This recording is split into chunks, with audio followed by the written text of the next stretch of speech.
আমরা একটা রাজনৈতিক সরকারের সময়ে একজন রাজনৈতিক প্রধানমন্ত্রীকেও দেখি রাজনৈতিক বিষয়গুলোকে উনি কেন জানি একটু এড়িয়ে যেতে চান। উনি একটু ওই যে সোশ্যাল মিডিয়ায় বলে অনেকে পুকি হওয়ার একটু চেষ্টা করেন। আমরা আমাদের প্রধানমন্ত্রীকে আসলে পুকি হিসেবে দেখতে চাই না। এই জেনারেশন পলিটিক্যালি অনেক বেশি সচেতন হয়েছে, তারা একজন পলিটিক্যালি ভাইব্রেন্ট প্রধানমন্ত্রী হিসেবে আমরা দেখতে চাই। সেই সময় তো সোশ্যাল মিডিয়া ছিল না, সেই কারণে হয়তো আমরা ওই সময়কার খুব বেশি একটা ভিডিও দেখতে পাই না, কিন্তু আমরা মাঝে মধ্যে শুনি যে হুসেন মোহাম্মদ এরশাদ তিনি মিডিয়া নিয়ে সাইকেল চালিয়ে তার দপ্তরে যেতেন। তো এটা ছিল তার একটা পাবলিসিটি স্টান্ট, পপুলিস্ট যেই অবস্থা। তো একই জিনিস আমরা মনে হয় আবার দেখছি। কিন্তু আমরা আশা রাখবো যে আমাদের রাজনৈতিক সরকারের প্রধানমন্ত্রী একটু রাজনৈতিক হবেন এবং আমাদেরকে জাতি হিসেবে রাজনৈতিক দিশা দেখানোর ক্ষেত্রে ভূমিকা রাখবেন। এবার নতুন ইলেক্টেড সরকার গঠন হওয়ার পরেও কার্টুন শেয়ার করা নিয়ে, ফেসবুকে পোস্ট করা নিয়ে অনেক গ্রেফতার হতে দেখছি। এবং আমাদের নাবিল ইদ্রিস আপা খুব সুন্দরভাবে ডিসক্রাইব করলেন যে আমরা জামিনটা দেখেই খুশি হয়ে যাই, কিন্তু আসলে তারপরে তার জীবনটা আর কেউ ফলো আপের মধ্যে রাখি না, যে সে কী সমস্যার মধ্যে দিয়ে আসলে যায়। আমরা আজকে সংবাদ মাধ্যম নিয়ে অনেক আলোচনা হয়েছে।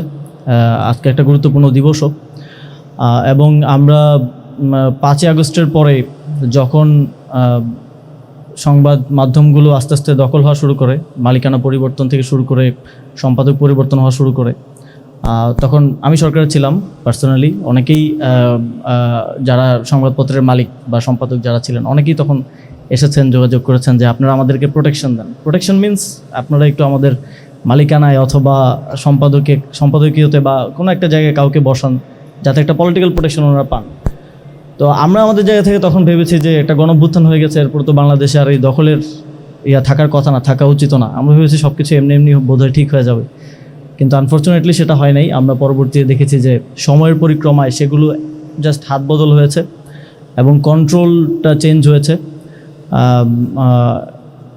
একজন বিজ্ঞ আলোচক আলোচনা করছিলেন যে কিভাবে সেখানে ব্যাকআপ রাখা হয় অন্যান্য রাজনৈতিক দল থেকে, যাতে করে যে কোনো পট পরিবর্তনের পর একই সেট আপে একই অবস্থায় জাস্ট চেয়ার এবং মানুষ পরিবর্তন হয়ে যায় আর কি। আমাদের এই মেইনস্ট্রিম মিডিয়ার এই চ্যালেঞ্জ, আমরা বিভিন্ন রেজিম চেঞ্জ হয়েছে, অন্তর্বর্তীকালীন সরকার এসেছে, তারপরে বিএনপির সরকার এসেছে, কিন্তু এই যে একটা আইনের খসড়া করা হয়েছিল এটা আমি অবগত আছি, কিন্তু সেটার পরবর্তীতে আলোর মুখ দেখেনি। এই একটা বড় ধরনের চ্যালেঞ্জ আমি দেখেছি যে কোনো সরকার এটা নিয়ে, গণমাধ্যম নিয়ে কাজ করতে গেলে তারা চিন্তায় পড়ে যায় যে আমরা এই যে স্টাবলিশমেন্টের উপরে হাত দিব, এটার পরিণতি কী হবে, এটার কনসিকুয়েন্সটা সরকারের জন্য মানে কতটুকু বিপজ্জনক হতে পারে।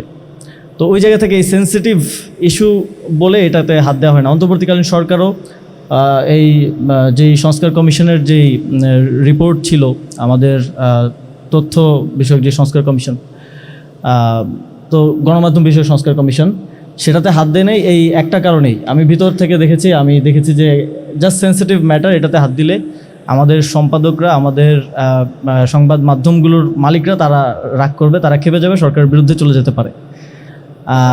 এবং ইভেন আমি নিজে সরকারের থেকেও প্রোপাগান্ডা, ডিসইনফরমেশনের শিকার হয়েছি, এবং আমি তখন নিজে একটু দেখার চেষ্টা করছিলাম যে সরকারের মধ্যে কী মেকানিজম আছে যেটা আমাকে প্রোটেকশন দিতে পারে অ্যাজ এ নাগরিক এই ধরনের ডিসইনফরমেশনের বিরুদ্ধে কিংবা এই ধরনের প্রোপাগান্ডার বিরুদ্ধে। তো দেখতে গিয়ে দেখলাম যে আসলে খুব একটা কাঠামোগত কিছু নাই যেটা আমাকে প্রোটেকশন দিতে পারে। তো এখানে গণমাধ্যম সংক্রান্ত একটা স্বাধীন কমিশনের বিষয়ে আলোচনা হয়েছে। সেটা হলে হয়তো আমরা এই ধরনের একটা প্রোটেকশন রাষ্ট্রের নাগরিক হিসেবে আমরা পেতে পারি, এবং সাংবাদিকরাও একটা প্রোটেকশন পেতে পারেন, এবং ফ্রিডম অফ স্পিচ সংরক্ষিত হতে পারে আর কি।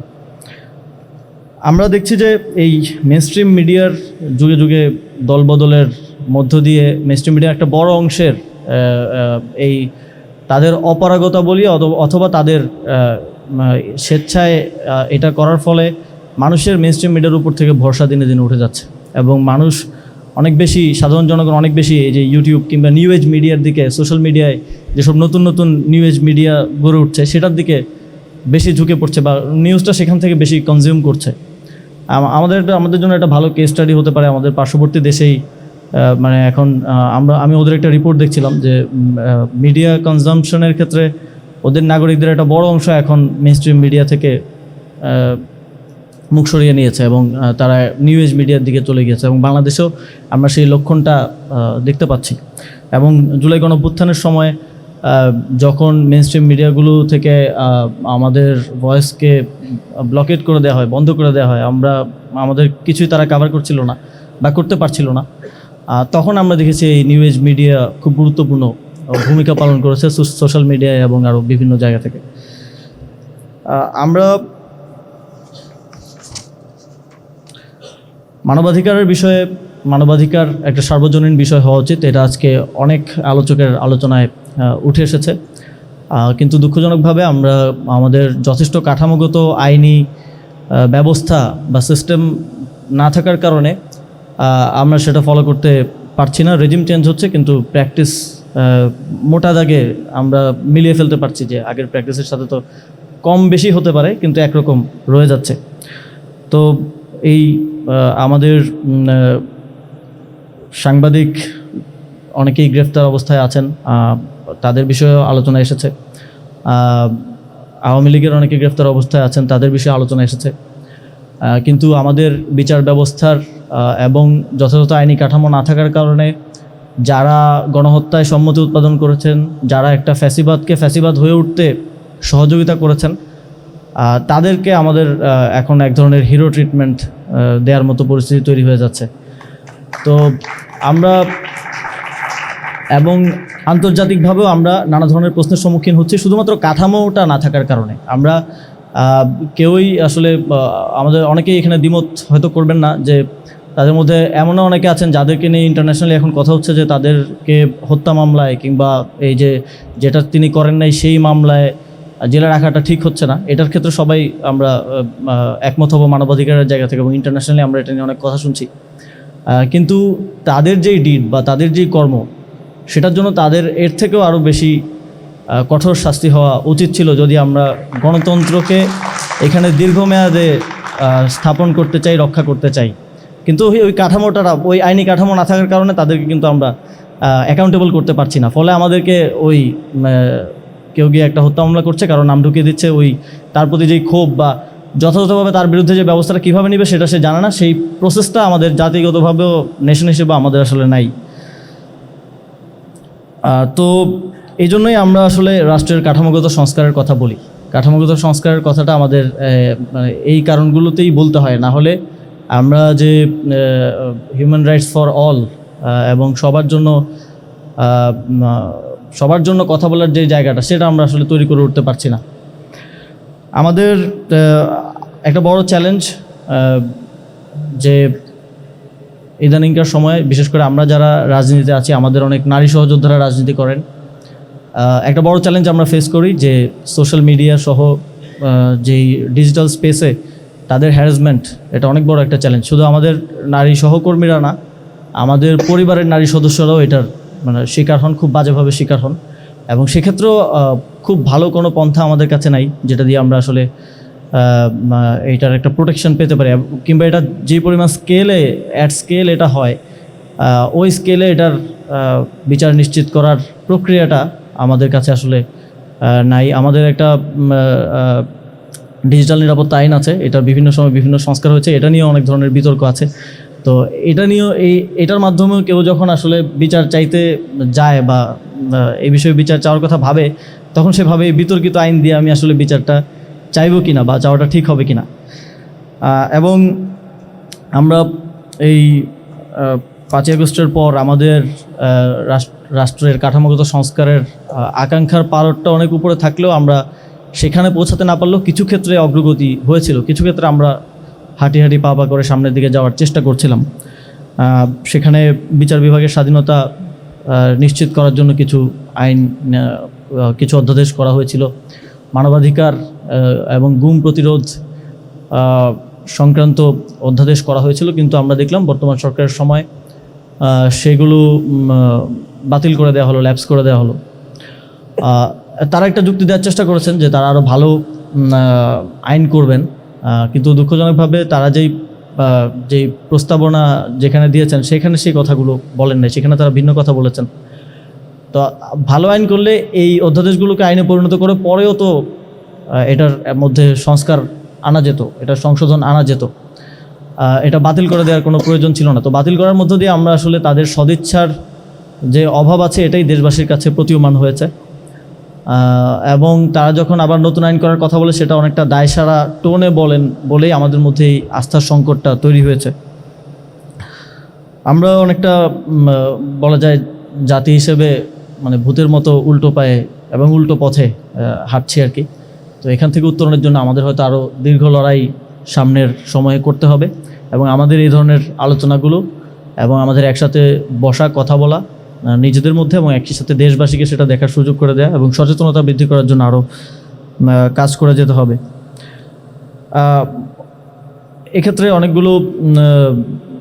অনেক ক্ষেত্রেই যেহেতু আমি অন্তর্বর্তীকালীন সরকারে ছিলাম এবং জাতীয় নাগরিক পার্টিকেও অনেকে সরকারের মানে কাছের বলে মনে করত, ফলে আঙুল আমাদের দিকে আসে ওই সময়কার বিভিন্ন বিষয়ের। তো আমার মনে হয় যে এই কাজগুলো করার ক্ষেত্রে যেটা আমি প্রথমে বললাম যে অন্তর্বর্তীকালীন সরকারের একটা বড় অংশেরই সদিচ্ছা ছিল, কিন্তু ওই রকম পলিটিক্যাল সক্ষমতার অভাব ছিল, এটা আজকের দিনে দাঁড়িয়ে স্বীকার করতে হয়। ওই যে সেন্সিটিভ কিছু বিষয়ে হাত দেওয়ার ক্ষেত্রে একটু যে রয়েস হয়ে কিংবা সবাইকে মানিয়ে নিয়ে কাজ করা, যে সবার মতামত নিয়ে সবার থেকে শুনে, যে সবাইকে একমত করে তো আপনি ভালো কাজ করতে পারবেন না, সবার ইন্টারেস্ট ঢুকে যাবে ওইখানে, সবার ঢুকে যাবে। তো ওই কারণে অনেক কাজ সরকার করতে আসলে ব্যর্থ হয়েছে, যেটা করার একটা সুবর্ণ সুযোগ আমাদের কাছে ছিল। এবং আসলে সরকারের এজেন্সি এবং সরকারের অথরিটি নিয়ে অনেক কোশ্চেন, অনেক কিছু মুখোমুখি হতে হয়েছে। আমরা এই একটা নতুন সরকার এসেছে, নতুন সরকারকে আমরা দেখছি, আমরা সমালোচনা করছি, রাজনৈতিক দল হিসেবে আমরা কথা বলছি এবং আমরা দেখছি যে এই সরকারের মধ্যে একটা, আমাকে যদি বলেন অন্তর্বর্তীকালীন সরকার একটা সমালোচনা করতে, তাহলে আমি সমালোচনা করব যে এই সরকারের মধ্যে রাজনীতির মানে অভাব ছিল আর কি। সরকারের রাজনৈতিক সিদ্ধান্ত নেওয়ার ক্ষেত্রে বা রাজনীতিটাকে ফেস করার ক্ষেত্রে এক ধরনের মানে স্বাভাবিক, অধিকাংশ মানুষের ব্যাকগ্রাউন্ড তো পলিটিক্যাল ছিল না সেই সরকারে, কিন্তু এখন তো একটা রাজনৈতিক সরকার আছে। আমরা একটা রাজনৈতিক সরকারের সময়ে একজন রাজনৈতিক প্রধানমন্ত্রীকেও দেখি রাজনৈতিক বিষয়গুলোকে উনি কেন জানি একটু এড়িয়ে যেতে চান এবং উনি একটু ওই যে সোশ্যাল মিডিয়ায় বলে অনেকে পুকি হওয়ার একটু চেষ্টা করেন। তো আমরা আমাদের প্রধানমন্ত্রীকে আসলে পুকি হিসেবে দেখতে চাই না। এই জেনারেশন পলিটিক্যালি অনেক বেশি সচেতন হয়েছে, তারা একজন পলিটিক্যালি ভাইব্রেন্ট প্রধানমন্ত্রী হিসেবে আমরা দেখতে চাই।